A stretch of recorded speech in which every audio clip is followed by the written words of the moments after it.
பொருள். உம்மம் என்கிறது பிறகுதான் ஒம்மம்னு ஆகி அம்மம்னு ஆனது. அது கிடக்கட்டும். மம்மா மம்மாலியா என்கிறது அது இப்ப நம்ம பால் ஊட்டின்னு நம்ம மொழிபெயர்க்கிறோம். மம்மல். சரி, இது கிடக்கட்டும்.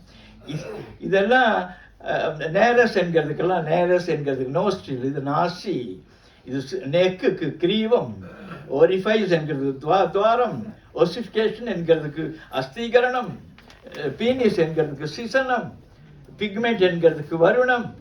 சரி, பிரமிட் என்கிறது. நீங்கள் இதெல்லாம் சொல்கிறதுக்கு மணிக்கணக்கில் நான் அதை சொல்லுவேன், நேரம் இல்லை. ரிசப்டார் என்கிறது கிரகிப்பி என்று, ரிலேஷன் என்ற சகவாசம், தை மருத்துவ சொற்கள் இதுக்கெல்லாம் போடுறது. மருத்துவத்தை முதல்ல உருவாக்குறதுக்கு தை என்றால் அது ஊரு. ஊருன்னா உங்களுக்கு என்ன தெரியுமா? எங்க பிராமணன் பிறந்தான், எங்க பிறந்தான் தெரியுமா? அவனே சொல்றான், பிராமணோசிய முகமா செய்த பாகுராஜன் கிருத. பிராமணர்கள் பிரம்மாவனுடைய முகத்தை இருந்து வெளியே வந்தார்கள். பிராமணோசிய முகம், இது ரிக்வேதத்தில் இருக்குது. பிராமணோசிய முகம் ஆசீத பாகுராஜன் கிருத. அரசர்கள் தோளிலே தோன்றினார்கள். ஊருக்கு தஸ்ய அத்வைசிய, வைசியர்கள் தொடையிலே தோன்றினார்கள். எனவே தை என்ற இடத்துல ஊருன்னு போடுறான். இப்போ உங்களுக்கு தெரியுதா ஊர் மிலானா என்னன்னு? தொடையில தொடை அழகின்னு பொருள். இது தொடர்பாக இருக்கிற அருவருப்பு உள்ள நினைச்சு போனா சரி. இந்த ஊருத தஸ்ய அத்வைசிய பத்வியாத்ம சூத்ரோ அஜாயத. பாதத்தில் பிறந்த பயல்கள் மற்றவர்கள் எல்லாம் பாதத்தில் பிறந்த பயல்கள், காலுங்கீழ பிரம்மாவுடைய காலுங்கீழ பிறந்தவர்கள் அவர்கள்தான் சூத்திரர்கள் என்று ரிக்வேதம் சொல்கிறது. பெரியாரிடம் ஒருவன் இதை எடுத்துக்கொண்டு போய் ரிக்வேதத்திலே 10ஆம் சூத்திரத்திலே இத்தனையாவது மண்டலத்திலே இந்த பாட்டு இருக்கிறது.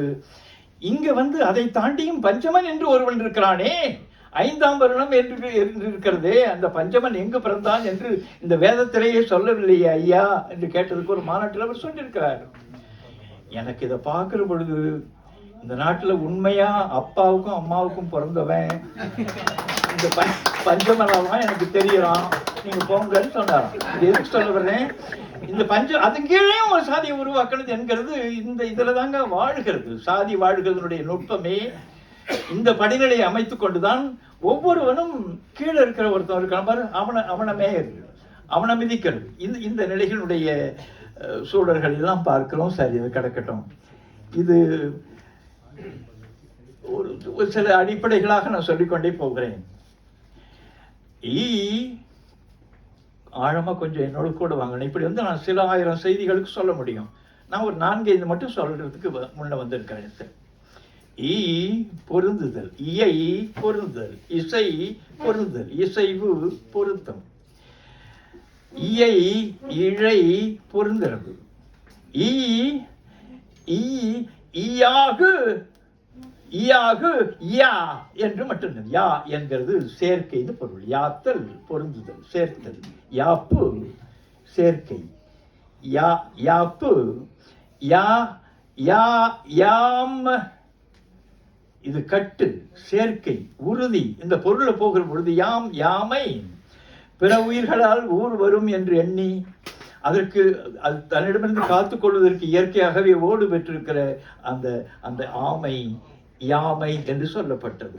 சரி, அது ஒரு ஈரிடவாழி, ஆம்பிபியன்.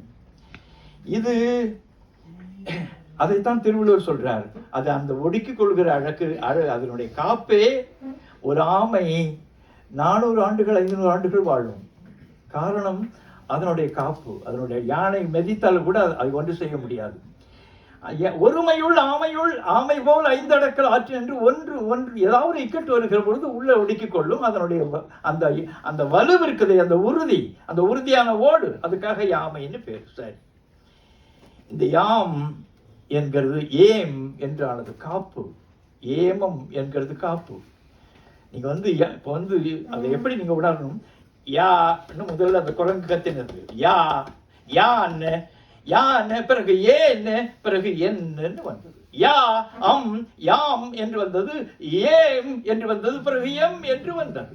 இதுபோல் யாம் என்கிறது ஏம் என்றாகி எம் என்றானதும், எம் என்கிற வடிவம், ஏம் என்பது காப்பு என்கிற பொருளில்தான். ஏம புனை, இக்கட்டு காலத்திலே பாதுகாப்பாக தப்பிக்கிறதுக்காக இருக்கிற லைஃப் போட், அது ஏமப்புனை என்று திருவள்ளுவர் சொல்கிறார். சினம் என்றே அடிக்கடி சினப்படாதரா பயல. சினம் என்னும் சேர்ந்தாரை கொள்ளி இனம் என்னும் ஏம புனையை சுடும். உனக்கு காப்பாக இருக்கிறது உன்னுடைய இனம்தான். அந்த இனத்தை இழந்து விடாதே. அந்த ஏம புனை அந்த கட்டை குலைத்து விடும். அடிக்கடி கோவப்படாதரா எழுதுறாரு. ஏம புனை இதற்கு சொல்லுகிறேன். இந்த ஏமத்துக்கு பிறகு அது காவல், காப்பு என்கிற பொருள்ல போகிறது. எல்லா உயிருக்கும் ஏமமாகிய புறநானூற்றில் போகும். ஏமம் என்கிறது இப்ப மறுவுதல் என்று ஒரு சொல் தெரியும் நமக்கு. மா பரப்பு, மாறு பரந்த பகுதி. இந்த உடம்பிலேயே பரந்த பகுதி இதுதான். மாறு மறு மருவு என்றால் மார்பினாலே தழுவு என்று பொருள். மறுவுதல். ஏம் மறுவுதல் பாதுகாப்பை தழுவுதல் என்கிற பொருள். ஏம் மறுவா ஏமரா மன்னன் என்றால் பாதுகாப்பினை தழுவாத மன்னன், பாதுகாப்பினை உருவாக்கி கொள்ளாத மன்னனுக்கு ஏமரா மன்னன் கெடுப்பார் இலானும் கெடும் என்கிறதற்கு பதிவு செய்கிறார். ஏமாப்பு அரணாகுகை, ஏம் வலிமை, ஏமாப்பு வலிமை ஒரு எச்சத்திற்கு ஏமாப்பு உடைத்து.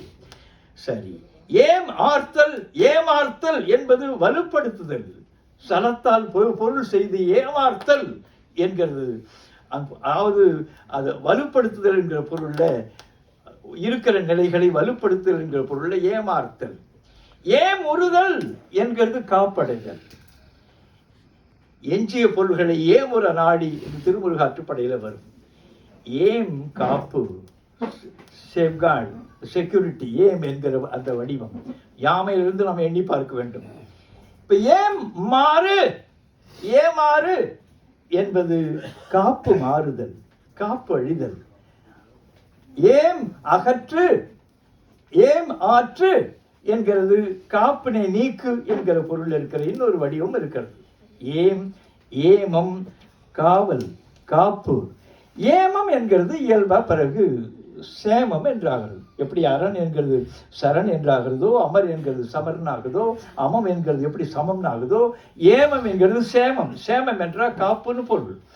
இப்போ நாம் தெர்மாஸ் பிளாஸ்க்னு சொல்லுகிறோமே, அது போல அந்த காலத்தில் இந்த தொடர்பாக இருக்கிற கூட்டங்கள் போகிற பொழுது நீர் சேமித்து வைக்கிற செப்பு இருக்குதுல்லே, அந்த சின்ன குடத்துக்கு சேமச்செப்புன்னு பேர். இது குறுந்தொகையில் 277